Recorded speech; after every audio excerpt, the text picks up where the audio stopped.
Praise the Lord.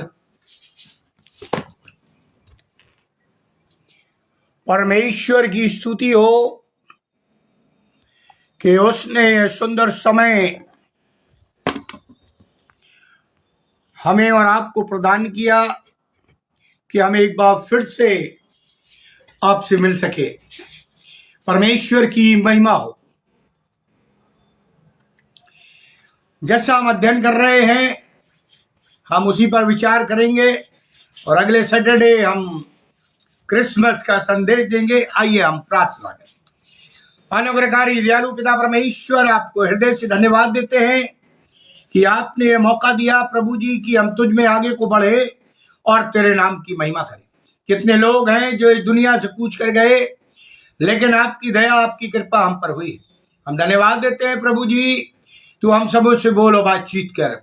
होने दे खुदाबंद कि हम तुझ में आगे को बढ़े और तेरी महिमा का कारण ठहरे और हमें इन गूढ़ बातों को ठीक ठीक समझने की शक्ति दे, प्रभु यीशु ख्रीस्त के द्वारा, आमीन।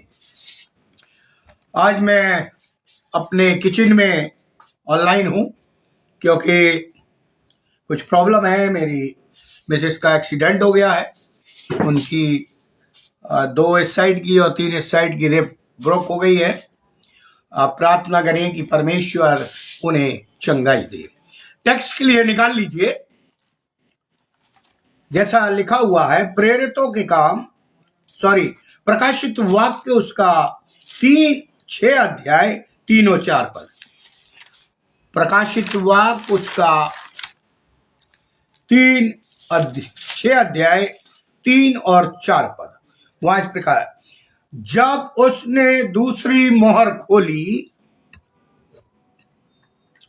तो मैंने दूसरे प्राणी को यह कहते सुना, आ। फिर एक और घोड़ा निकला जो लाल रंग का था। उसके सवार को यह अधिकार दिया गया कि पृथ्वी पर से मेल उठा ले, ताकि लोग एक दूसरे का वध करें, और उसे एक बड़ी तलवार दी गई। परमेश्वर इस वचन के पढ़े और सुने जाने पर आशीष दे, आमीन। आज मैं आपको बताने जा रहा हूं लाल घोड़े के बारे में। पहला श्वेत था, आज लाल है। परमेश्वर के स्वर्गीय सेवक दूसरे प्राणी ने यूहन्ना से कहा, आ। और क्या देखा कि उस पुस्तक की दूसरी मोहर को मेमने ने खोला, यानी यीशु मसीह ने खोला, और उसमें से क्या निकला? प्रकाशित वाक्य 6 अध्याय 3 और 4 पद में, लाल रंग का घोड़ा।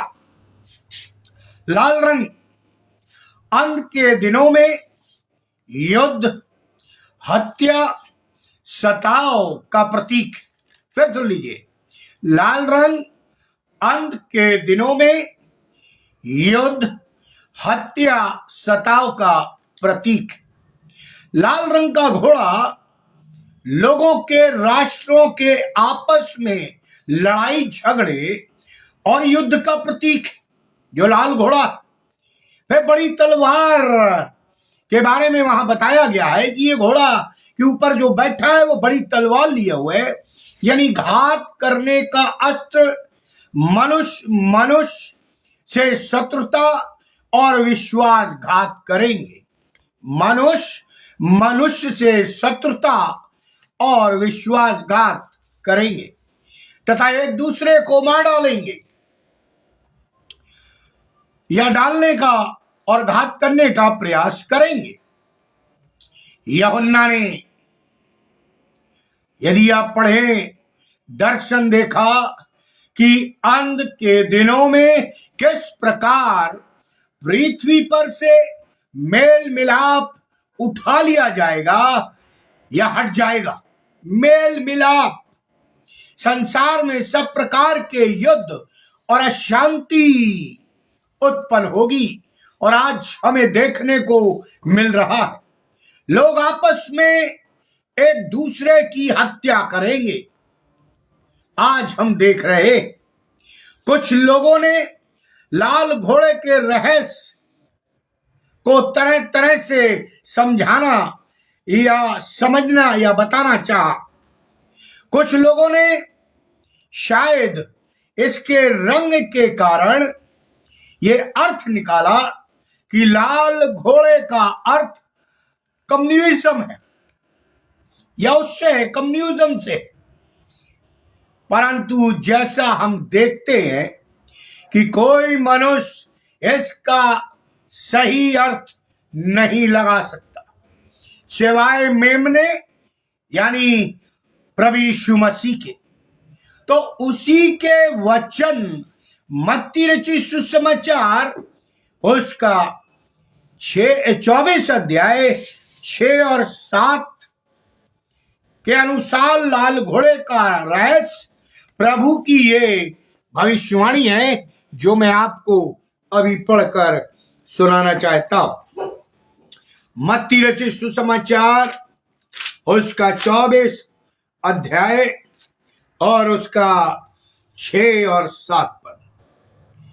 तुम लड़ाइयों की चर्चा सुनोगे तो घबरा न जाना, क्योंकि इनका होना आवश्यक है, परंतु उस समय अंत न होगा। क्योंकि जाति पर जाति और राज पर राज चढ़ाई करेगा, और जगह जगह अकाल पड़ेंगे और भूकंप होंगे। ये प्रभु यीशु मसीह ने अंत के समय में लोगों के लिए भविष्यवाणी की है। अर्थात हिंसा व युद्ध होंगे। लाल घोड़ा लड़ाई व हिंसा की भविष्यवाणी है। आज इस लड़ाई में लाल रंग के घोड़े की तेज रफ्तार में न सिर्फ उनके खुरों की तेज टाप सुनाई दे रही है, बल्कि मुझे और आपको और भी शोर सुनाई दे रहा है। आप पूछेंगे ये कैसा शोर है? मशीनों, मशीन गनों, तोपों, मिसाइलों, बमों व उन्हें खींचने वाले ट्रकों और टैंकरों की आवाजें व दहला देने वाले तोपों से छूटने वाले बमों के धमाके, मिसाइल की चीखती आवाजें, बमों के गिरने के धमाके, मौत व दर्द की चीख पुकार और भय, और उसके बाद कल्पना शक्ति काम करती है और देखती है बर्बादी और मौत का सन्नाटा। जो मनुष्य ने अपने हाथ से बनाया वो उसी को मिटा रहा है। ये लाल घोड़े व उसके सवार का रहस्य उद्घाटन, ये रहस्य उद्घाटन है। युद्ध, अनुशासनहीनता, गड़बड़, भाई भाई से विरोध, जाति जाति से शत्रुता, धर्म धर्म से नफरत, एक ही देश की विभिन्न धार्मिक, भाषाई, प्रांतीय जातियां एक दूसरे का नाश कर रही। भारत के लोग भारतीयों को मार रहे, पाकिस्तान के लोग पाकिस्तानियों को मार रहे, बांग्लादेशियों के लोग बांग्लादेशियों को मार रहे, सीरिया, गाजा, लेबनान, फलस्तीन और अन्य जगह हिंसा और मारकाट मची हुई। संसार के हर भाग में हिंसा व मारकाट, लूट बढ़ती जा रही। पड़ोसी पड़ोसी का विरोधी है। इंसानी संबंध और आपसी प्रेम संबंध टूट चुके हैं या बड़ी तेजी से टूटते जा रहे हैं। तलाक की गिनती मसीहों और अन्य सामाजिक लोगों में भी बढ़ती जा रही। और आप देख सकते हैं इस युग में लाल घोड़े पर सवार कितना काम कर रहा, लाल घोड़े पर सवार कितना काम कर रहा।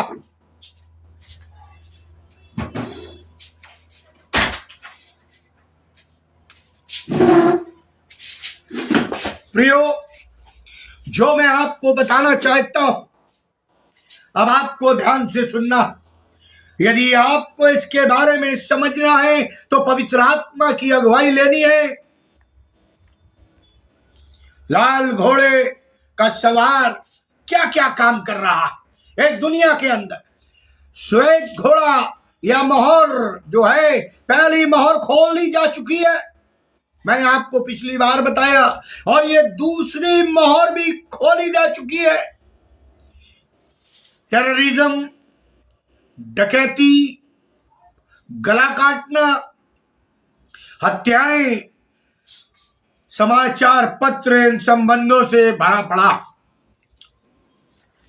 हम पेपरों में क्या पढ़ते हैं? पहला पेज जैसे ही खोलते हैं, सामने ही हत्याओं की बात है, लड़ाई की बात है, बलात्कार की बात है, बैर, बड़प्पन, स्वार्थ, ईर्ष्या, ये सब बढ़ रहे हैं। ये लाल घोड़े का करामात है और नतीजे में मृत्यु है। इस लाल घोड़े पर सवार यूं तो कई वर्षों, युगों से कार्य कर रहा। यदि आप बाइबल को पढ़े तो बाइबल की भविष्यवाणियां सच होती जा रही। मैंने बताया था मरकुस 24, मत्ती 24, मरकुस 13 और लूका 21 अध्याय को आप पढ़िए, और फिर प्रकाशित वाक्य, दानियल की पुस्तक, यहेजकेल की पुस्तक, जो यह अंत के समय की भविष्यवाणियां कर रही है, यिर्मयाह की पुस्तक, इसको पढ़िए। इस लाल घोड़े पर सवार यूं तो कई वर्षों, युगों से कार्य कर रहा है यह लाल घोड़ा, परंतु यूहन्ना का दर्शन हमारे लिए एक चेतावनी है कि ये भयातुर मानवीय हत्या और गाढ़ दुख या सताव दिन प्रतिदिन बढ़ता जाएगा। ये कम होने वाला नहीं है। ये मैं नहीं कह रहा, ये बाइबल कह रही। ये बढ़ता जाएगा। दूसरी ओर ये सुसमाचार भी है जो बता रहा है कि हमारा मुक्तिदाता प्रभु यीशु मसीह मानवीय मालामात में दखल देगा। मानवीय यानी मनुष्यों के मामले में प्रभु यीशु मसीह जो हमारा मुक्तिदाता है, वो उसमें इन्वॉल्व हो जाएगा और हरमगदोन के अंतिम युद्ध में संसार की शक्तियों को पराजित करेगा, ऐसा बाइबल कहती है। प्रभु यीशु मसीह ने कहा था कि वो अंतिम युद्ध, वो समय इतना भयंकर होगा कि मनुष्य के बर्दाश्त के बाहर होगा, सहनशीलता के बाहर होगा, कल्पनाओं से परे होगा। और यदि लिखा है बाइबल में, और यदि वे दिन घटाए ना जाते तो पृथ्वी पर एक भी मनुष्य जीवित नहीं बचता। यदि वे दिन घटाए ना जाते तो पृथ्वी पर एक भी मनुष्य जीवित नहीं बचता। मत्ती रचित सुसमाचार उसका 24 अध्याय 21 और 22 पर पढ़ लीजिएगा। क्या ये सत्य नहीं है कि इस समय सांसारिक शक्तियों ने जो 60,000 से भी ज्यादा हाइड्रोजन बम जमा कर रखे, उनसे संसार को 50 बार पूर्ण रूप से बर्बाद या तहस नहस किया जा सकता, और उसके फटने से जो लौ निकलेगी उसकी गर्मी की शिद्दत 1,30,00,000 अंश के बराबर होगी। जबकि हिरोशिमा जापान पर जो डाले गए अणु बम की गर्मी की शिद्दत केवल 1300 अंश थी। 1300 अंश। अब समझ लीजिए, यदि ये जो है 60,000 हाइड्रोजन बम जो जमा कर रखे हैं हर देशों ने, यदि ये फट जाती हैं तो 1,30,00,000 अंश के बराबर होगी। प्रियो, जिनमें चट्टानें भी पिघल जाती हैं, तो भविष्य में जो गर्मी की शिद्दत इस अंतिम युद्ध में होगी वो इसी शिद्दत से 10,000 गुना अधिक होगी। जो अभी हम गर्मी बर्दाश्त कर रहे हैं, जो हम गर्मी वातावरण में ग्लेशियर्स पिघल रहे हैं, ये सारी चीजें जो हम देख रहे हैं ये 10,000 से भी ज्यादा हो जाएगी। 6 अगस्त 1945 के अणु बम से पहले युद्ध अधिकतर लड़ाई के मैदान में या समुद्री सतह पर तक ही सीमित थे। सेनाओं के लिए सामान ले जाने के लिए लंबे लंबे मार्ग समुद्र, रेगिस्तान, नदियों और दूसरी प्राकृतिक रुकावटों को पार करके जाना पड़ता था। यानी उन्हें लड़ने के लिए, सामान एकत्र करने के लिए महीनों साल लग जाते थे।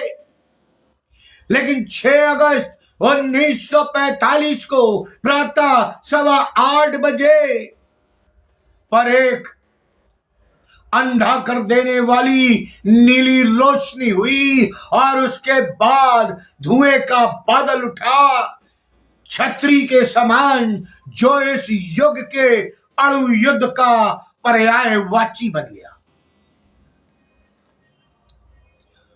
प्रियो, पर्यायवाची बन गया। लड़ाई मामूली नहीं, परंतु उसी क्षण युद्ध की परिभाषा भविष्य के लिए बदल गई, जब हिरोशिमा में अणु बम या परमाणु बम या हाइड्रोजन बम, जो भी आप कहना चाहें, गिराया गया। कुछ तत्व आज ऐसे हैं जो किसी भी इंसान को परेशान कर सकते हैं, किसी भी मनुष्य के हृदय को दहलाने में सक्षम है। आज लगातार 10 से 20 देशों के पास अणु शस्त्र, परमाणु शस्त्र, अणु बम, परमाणु बम है, और लगभग 25 से 30 देश इसे पाने की होड़ में आगे बढ़ रहे हैं या पाने का प्रयत्न कर रहे हैं। लाल घोड़े के टापों की ध्वनि आज हमारे देश, हमारे नगर, हमारी गलियों में सुनाई देने लगी है, सुनाई देने लगी है। प्रियो, ये लाल घोड़ा, रक्तमय घोड़ा, युद्ध और हिंसा का घोड़ा आज हमारे चारों तरफ आंख उठाकर देखे तो स्पष्ट दिखाई दे रहा है। ये घोड़े के टापों की ध्वनि संसार के सभी देशों के नेताओं को चेतावनी देती है। संसार के सभी देशों के नेताओं को चेतावनी देती है। ये टाप, घोड़े की जो टप टप टप तेजी से आगे बढ़ रही है। आपको याद होगा जब परमेश्वर ने मूसा से कहा, जा मेरी प्रजा इस्राएल को मिस्र देश से छुड़ा ला, और वो छुड़ाकर अपने परमेश्वर को बलिदान चढ़ाने के लिए जा रहे थे। लाल समुंदर पार था और पीछे फिरौन की सेना पड़ी हुई थी, और घोड़ों की और रथों की और उनके टापों की आवाज बहुत तेज आ रही थी। लोग डर रहे थे कि अब क्या होगा, अब तो हम मर जाएंगे। लेकिन परमेश्वर ने मूसा के द्वारा आश्चर्य कर्म किया, लाल समुंदर में को दो भाग कर दिया और उसमें से इस्राएली निकल गए। लेकिन फिरौन ने सोचा हम भी निकल जाएंगे, इन्हें पकड़ लेंगे। लेकिन आप जानते हैं क्या हुआ? परमेश्वर ने उन्हें वहीं पानी में दफन कर दिया। इसलिए लिखा, भयंकर बात है परमेश्वर से टकराना। वो जलन रखने वाला परमेश्वर है। प्रियो, ये घोड़ों की टापों की ध्वनि संसार के सभी लीडर्स, नेताओं को चेतावनी देती है कि अपनी हरकतों से बाज आओ, अपने कार्यों से बाज आओ, पश्चाताप करो, अपने व्यवहार को सुधारो, नीतियों को बदलो, शैलियों को ईमानदारी और विश्वास के तराजू में तौल कर कार्य करो। जबकि अभी भी थोड़ा समय बाकी शेष है। ये लाल घोड़ा जो युद्ध और हिंसा का प्रतीक है, ये लाल घोड़ा आज हमें और आपको चेतावनी दे रहा है। यदि हम पश्चाताप नहीं करेंगे, यदि हम प्रभु यीशु मसीह को उद्धारकर्ता के रूप में ग्रहण नहीं करेंगे, तो हमारा नाश होने से कोई नहीं रोक सकता। आज हम मसीहों, विश्वासियों और कलीसियाओं के लोगों को, संसार को संदेश देना चाहता हूं कि शांति, क्षमा केवल प्रभु यीशु मसीह के पास है, जो स्थायी है। यूहन्ना रचित सुसमाचार निकाल लीजिए। यूहन्ना रचित सुसमाचार उसका 14 अध्याय और उसका 27 पद लिखा है, मैं तुम्हें शांति दिए जाता हूं, अपनी शांति तुम्हें देता हूं। जैसा संसार देता है मैं तुम्हें नहीं देता। तुम्हारा मन व्याकुल ना हो और न डरे। संसार कैसी शांति देता है? संसार शांति नहीं देता। शांति देने का ढोंग रखता है, दिखावा करता है। संसार या दुनिया के नेता, सामाजिक नेता, देश के नेता, जाति कुटुंब के नेता जानते हैं कि मानव भविष्य कितना भयंकर है। ये नेता जानते और बर्बादी सामने उन्हें दिख रही। सब कहते हैं भय का वातावरण है, भय इस दुनिया में छाया हुआ है, परंतु सुधार कोई नहीं करता।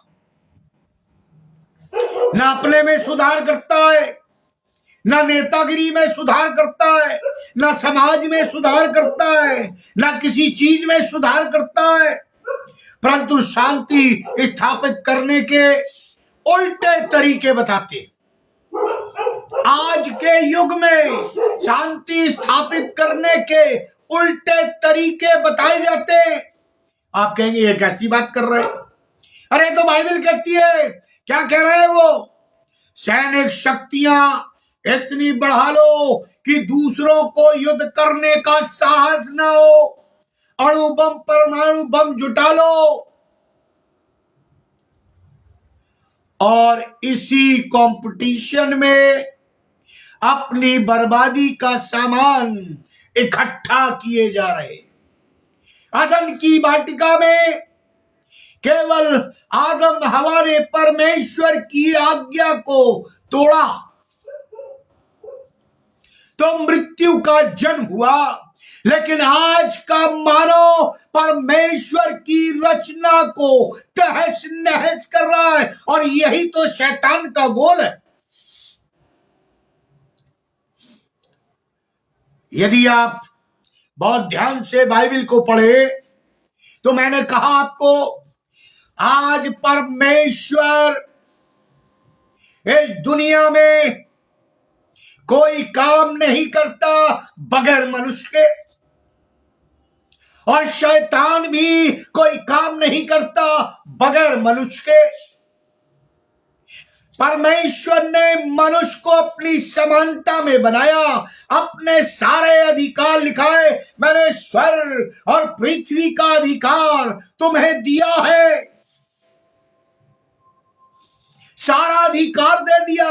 उसने अपने पास कुछ नहीं रख छोड़ा। यदि उसको किसी को चंगा करना है तो उसे हमारी आपकी आवश्यकता है। यदि मुर्दों को जिलाना है तो उसे हमारी आपकी आवश्यकता है। यदि दुष्ट आत्माओं को निकालना है तो उसे हमारी आपकी आवश्यकता है, क्योंकि सारा अधिकार हमें ट्रांसफर कर दिया गया।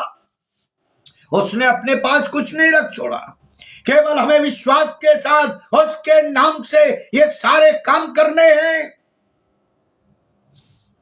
और शैतान को भी मनुष्य की जरूरत है। खैर, अभी आगे बताऊंगा आपको। प्रियो, जो मैं आपको बताने जा रहा हूं, इसी कंपटीशन में अपनी बर्बादी का सामान मनुष्य तैयार किए जा रहा है। बड़े बड़े आधुनिक हथियार बना रहा है, बड़े बड़े बम बना रहा है, बड़े बड़े लड़ाई के हथियार वेपन बना रहा है। किसके लिए? अपनी बर्बादी के लिए। मई 1982 में मैं एक किताब पढ़ रहा था, उसका लेख बता रहा हूं। मई 1982 में अमेरिका के राष्ट्रपति रीगन ने जो भाषण दिया था उसे टीवी पर बहुत प्रसारित किया गया था। क्या था वो? थोड़े से अंश सुन लीजिए। वो कहता है, राष्ट्रपति अमेरिका का रीगन, अपने चारों ओर हम देखते हैं एक भयंकर संघर्ष, कयामत का दृश्य, और इसलिए संसार का कोई भी राष्ट्रपति, प्रधानमंत्री सुख की नींद नहीं सोता। ये 1982 में वो अपने कथन में कह रहे थे, भाषण में कह रहे थे।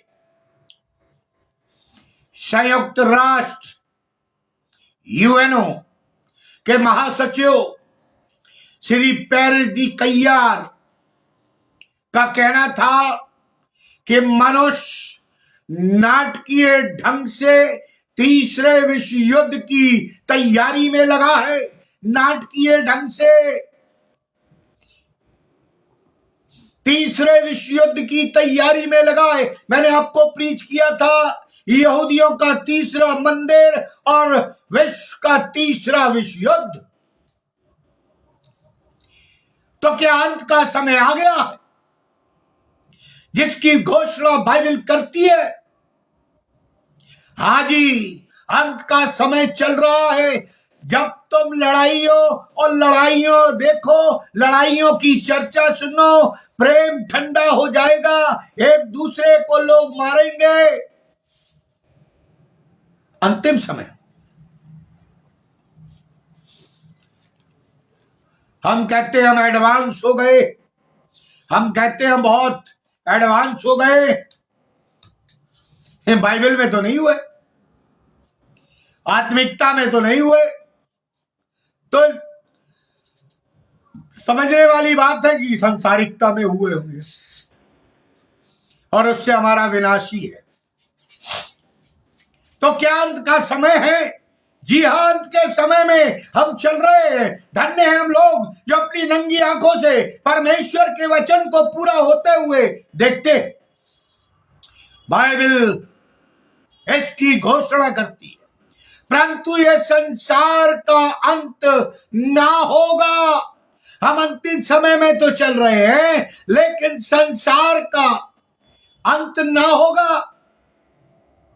इस संसार के सिस्टम का अंत करके एक नए युग यानी न्यू वर्ल्ड ऑर्डर का शुभारंभ होगा।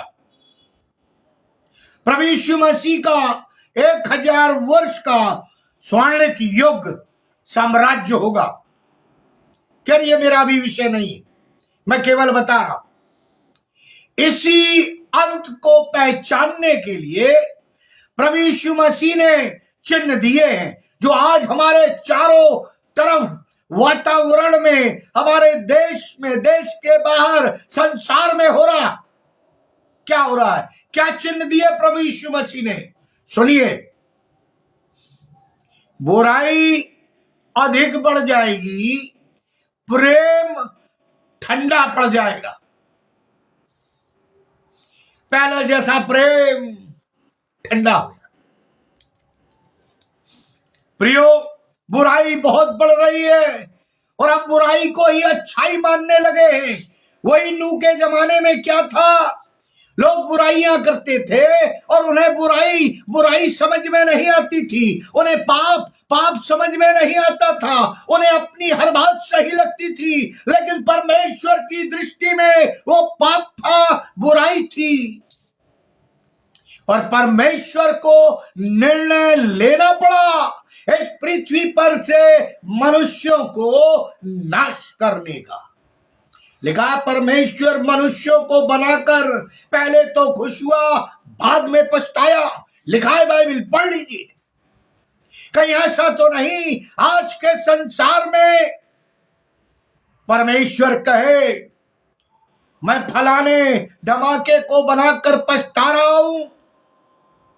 कहीं उसमें हमारी और आपकी गिनती तो नहीं?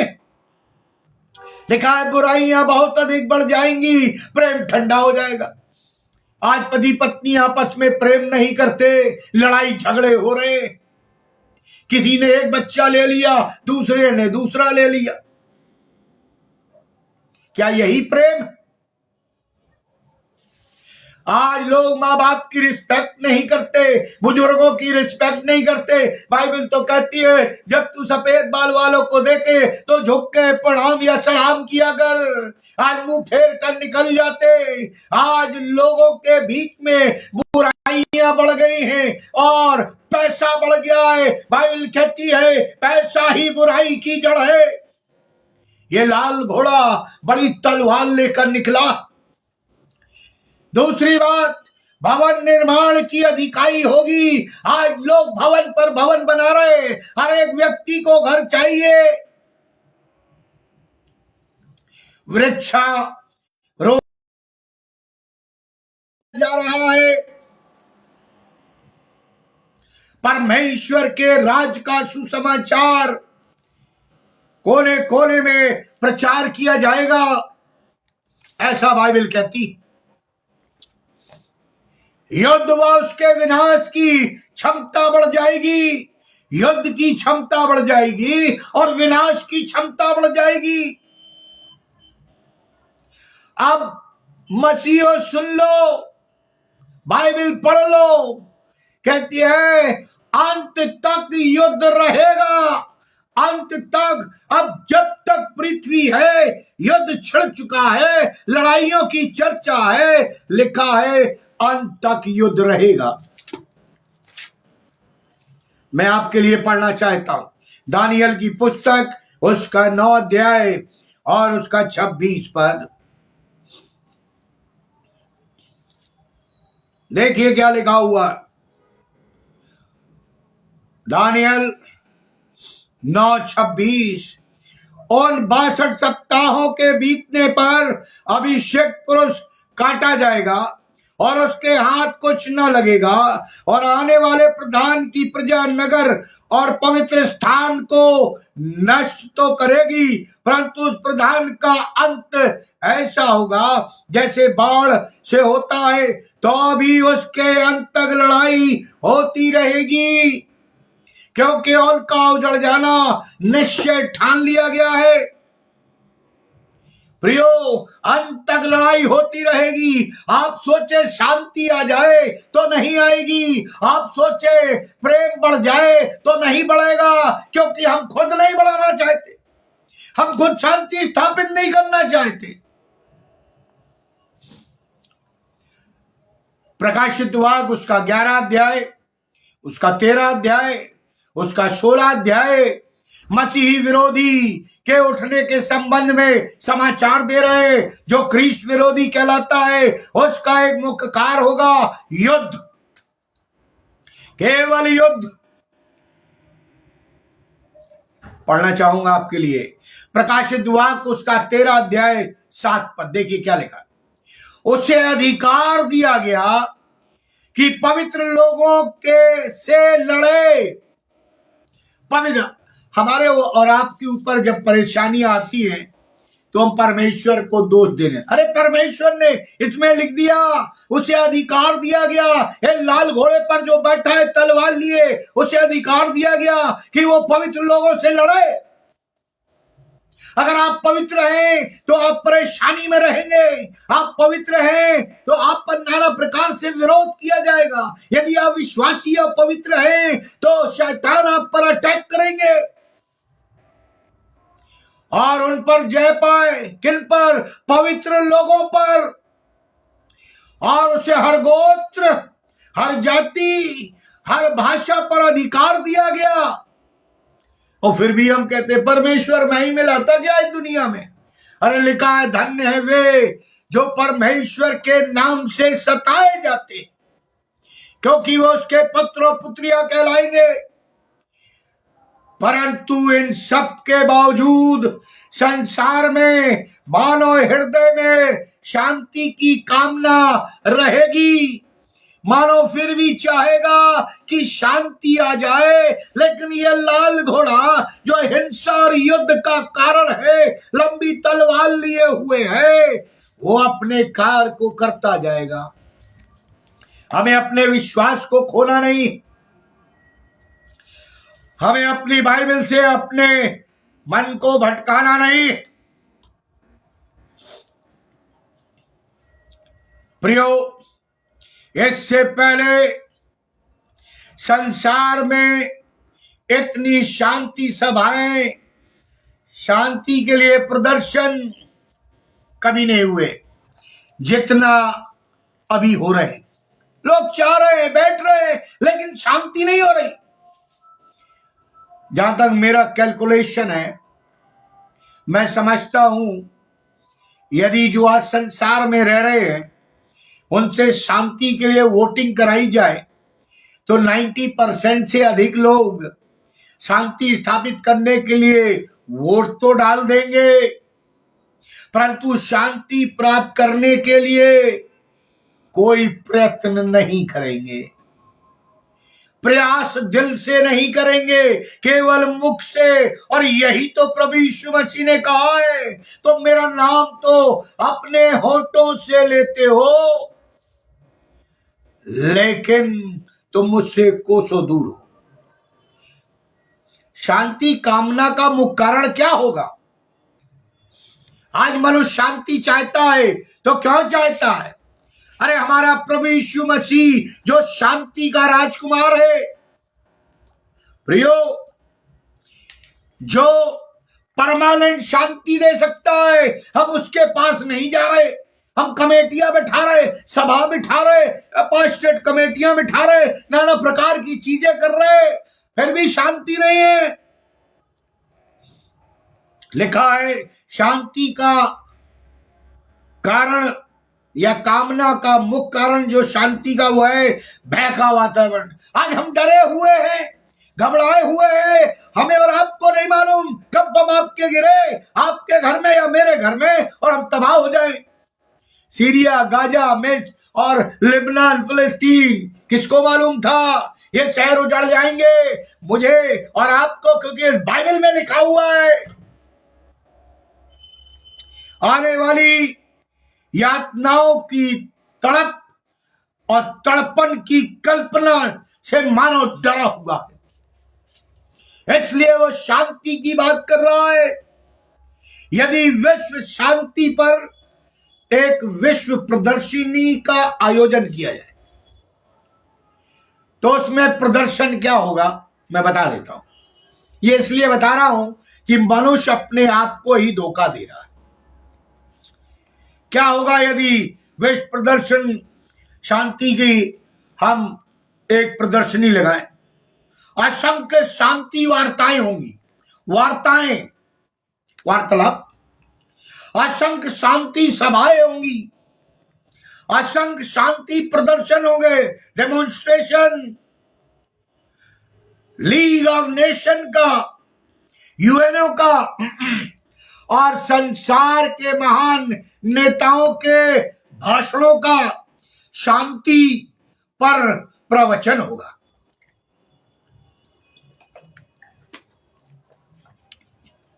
रीगन जो अमेरिका के राष्ट्रपति थे कहते हैं अणु युद्ध, परमाणु युद्ध में मानव जाति की ही हार होगी और किसी की हार नहीं होगी, केवल मानव जाति। मैं कुछ विद्वान जो इस दुनिया में रहे अब नहीं है उनकी क्या सोच थी, एक एक दो दो लाइन की बात बता देता हूं। ये लाल घोड़ा बहुत खतरनाक है, टाप बहुत तेज है। आज हमें और आपको गुस्सा आता है इसी लाल घोड़े की वजह से, क्योंकि हम विश्वास में स्थिर नहीं है, हम बाइबल को पढ़ते नहीं है, हम घुटनों पर झुकते नहीं है, हम प्रार्थना करते नहीं है, हम कलीसिया में उपस्थित होते नहीं है, तो हमें डर लगता है। कुछ विद्वान लोग कहते हैं, आंद्रे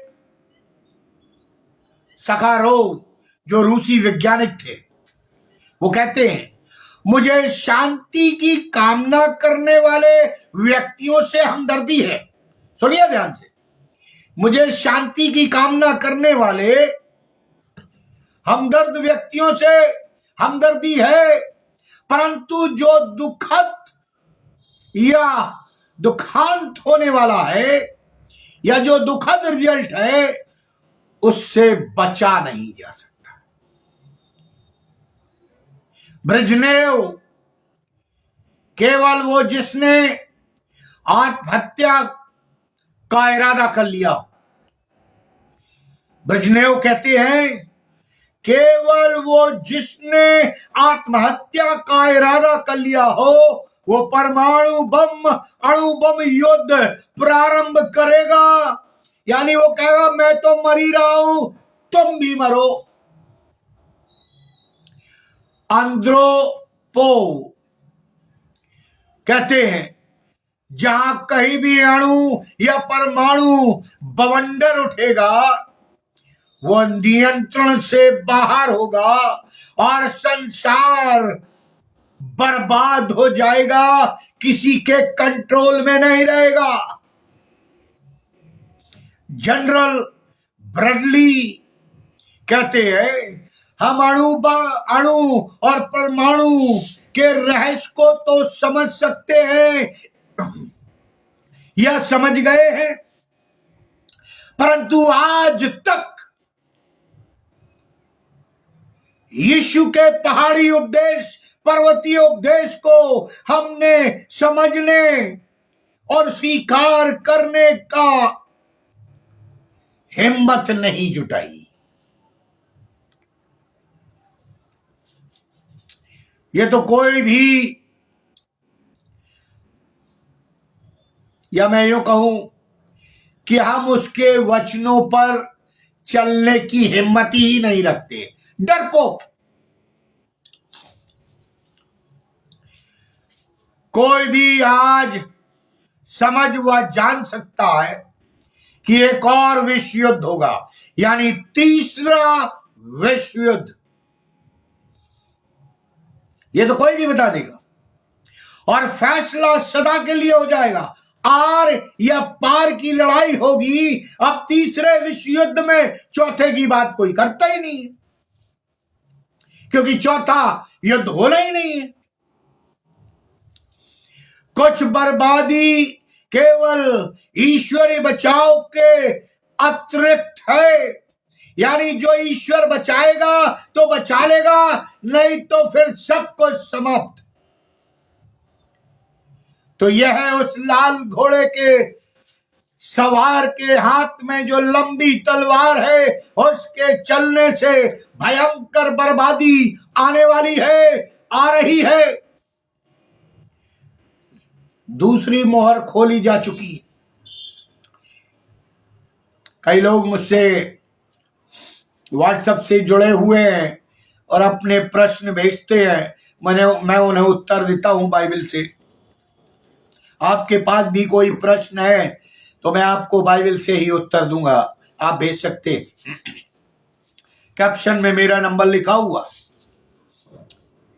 तो ये है उस लाल घोड़े के सवार के हाथ में जो तलवार है,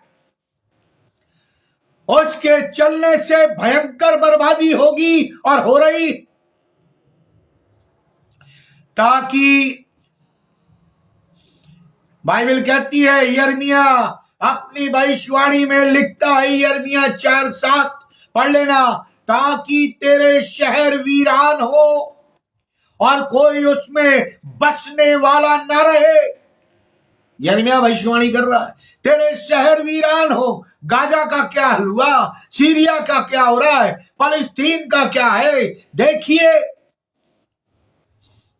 अल्बर्ट आइंस्टाइन ने कहा था कि विश्व अणु बम परमाणु युद्ध में संसार की 1/3 जनता मृत्यु का कौर हो जाएगी या ग्रास हो जाएगी, निवाला हो जाएगी। ये अल्बर्ट आइंस्टाइन ने कहा 1/3 लोग मार दिए जाएंगे या मर जाएंगे। उसमें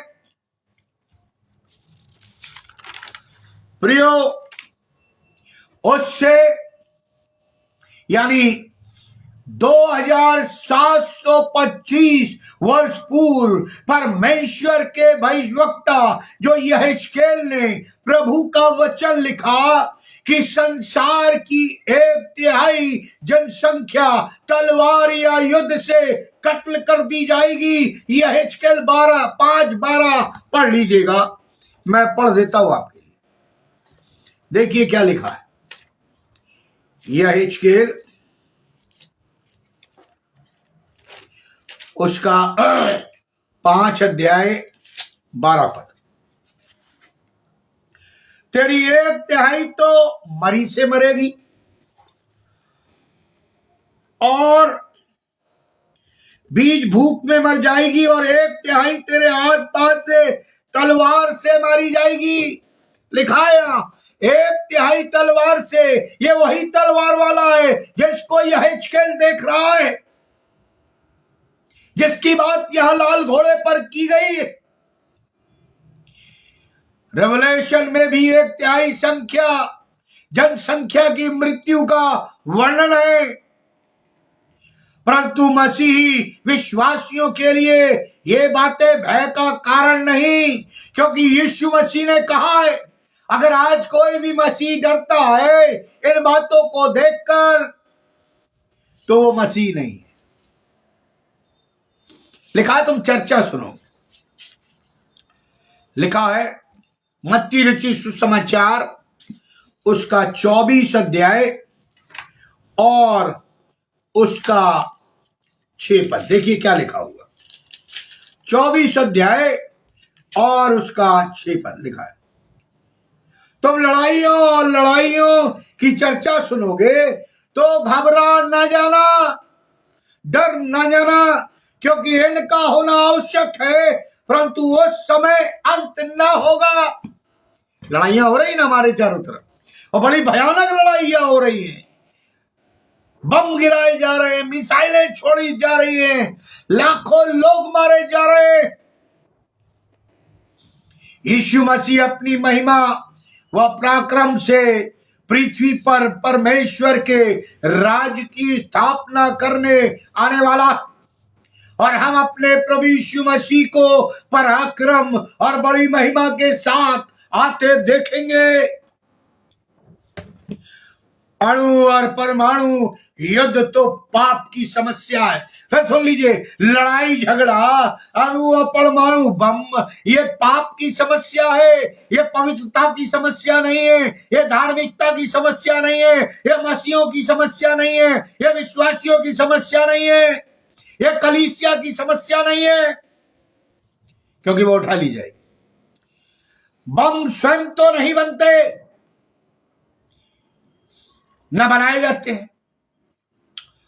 बम स्वयं नहीं बनते, न बन जाते हैं, और न स्वयं ही जाकर कहीं गिर जाते हैं। इंसान ही इसे बनाते हैं, गिराते हैं, और इंसान ही जिम्मेदार है इस युद्ध का। Sir Richard Livingstone said, the political problem is fundamentally the problem of human nature. अंतिम अर्थात राजनीतिक समस्या आधारभूत मानव स्वभाव की समस्या है। और परमेश्वर का वचन हमें बताता है कि परमेश्वर का एकलौता पुत्र अपने शीघ्र स्थापित होने वाले राज्य में मनुष्य के स्वभाव को ही बदल देगा। अभी हमारा स्वभाव गुस्से वाला है, प्रेम न करने वाला है, मार धाड़ वाला है। ये तो शैतान का स्वभाव है। वो हमारे स्वभाव को ही बदल देगा। आज पृथ्वी में जितने भी मनुष्य हैं, क्या उनके स्वभाव परमेश्वर के योग्य है, उसके फ्रेमवर्क में है?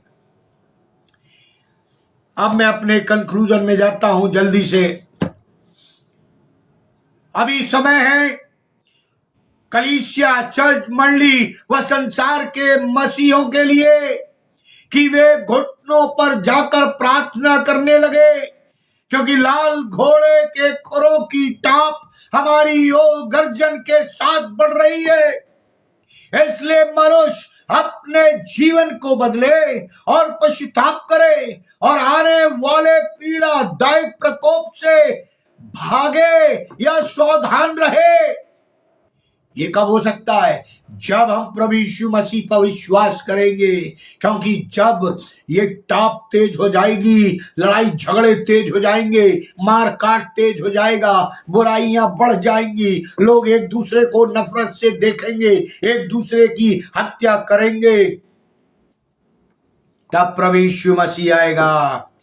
पेंतीकोस्त के दिन पतरस के संदेश को लोगों ने सुना तो उनके हृदय पर चोट लगी। प्रेरितों के काम उसका 2 अध्याय 37 पद कहता है, तब सुनने वालों के हृदय छिद गए और वे पतरस और शेष प्रेरितों से पूछने लगे, हे भाइयों, हम क्या करें? आज पवित्र आत्मा हमसे पूछता है, संदेश दे रहा है। लाल घोड़ा की मोहर जो है खोल दी गई है, दूसरी मोहर, लाल घोड़ा पर सवार तलवार लिए निकल चुका है। आज हम क्या कर रहे हैं? कौन सा संदेश सुन रहे हैं? किसके पास जा रहे हैं? क्योंकि निनवे नगर के लोगों ने पश्चाताप किया, इसलिए आने वाले प्रकोप व बर्बादी व नाश होने से बच गए। यदि हम और आप भी बचना चाहते, पश्चाताप करें। कलीसिया पश्चाताप करे, कलीसिया के लोग पश्चाताप करे, कलीसिया के अगुए पश्चाताप करे, समाज के लोग पश्चाताप करे। यदि हम और आप पश्चाताप करेंगे तो अपने जीवन व हृदय को परिवर्तित करेंगे, तो प्रभु यीशु आपको मृत्यु व बर्बादी से बचाएगा और उन यातनाओं से बचाएगा जो पृथ्वी पर आने वाली है, जो इससे भी भयंकर होंगी। इसलिए हम हाथ पर हाथ रखकर न बैठे, बल्कि प्रभु की नजदीकता में आए, ताकि हम और हमारी कलीसिया प्रभु के साथ उठाई जाए। और जब तक हमारे जीवन इस पृथ्वी पर है, हम प्रभु में मिले रहे या उससे सटे रहे या उससे चिपके रहे। परमेश्वर इस वचन पर आशीष दे। अगला संदेश हम जब क्रिसमस मनाएंगे तो क्रिसमस पर होगा। आप प्रार्थना करें कि परमेश्वर हमारी अगुवाई करे, हमारी पत्नी के लिए भी जिनकी पसलियां टूट गई हैं, एक्सीडेंट हो गया था, परमेश्वर उन्हें भी चंगाई प्रदान करे। आइए हम प्रार्थना करें।